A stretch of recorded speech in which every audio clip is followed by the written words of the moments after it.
can I thank the my right honourable friend, first of all, for his visit to Aberdeen last week, where he expressed this government's support, ongoing support, continuous support for the oil and gas sector, and the valuable role it plays in the energy transition we need to take to net zero.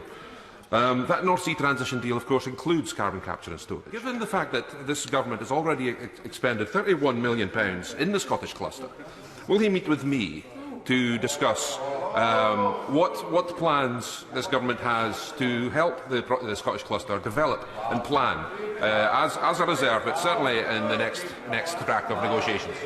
Well, Mr. Speaker, of course I will meet with my honourable friend to discuss this.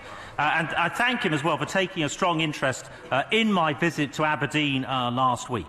He's right that it was an oil and gas sector in transition, welcoming the North Sea transition deal, that wants to work closely with the government, with the OGA, with Oil and Gas UK, and so on, in continuing to make a massive contribution to Scotland, to the whole of the United Kingdom, and so on. As I say, on carbon capture, utilisation and storage, this is not the end of the story.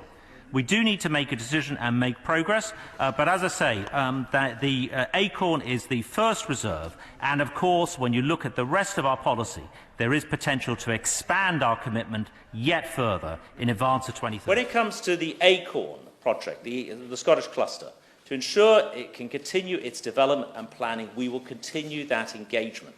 This means that if government chooses to discontinue engagement with the cluster in Track 1, we will engage with this reserve cluster instead. I want to repeat my thanks for his commitment yesterday to meet with me later this week to discuss the evaluation criteria in more detail, particularly as it refers to Acorn. He said earlier in his speech, and I'm reading from the written statement from yesterday as well, that the Prime Minister's 10-point plan established a commitment to deploy CCUS in a minimum of 2 industrial clusters by the mid-2020s and 4 by 2030 at the latest.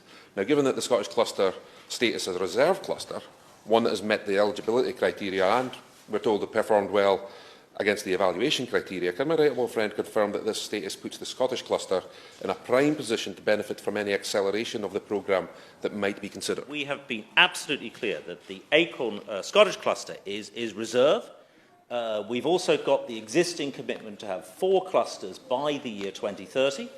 The being reserve in Track 1 in no way prejudices your position in Track 2. In fact, it rather enhances your position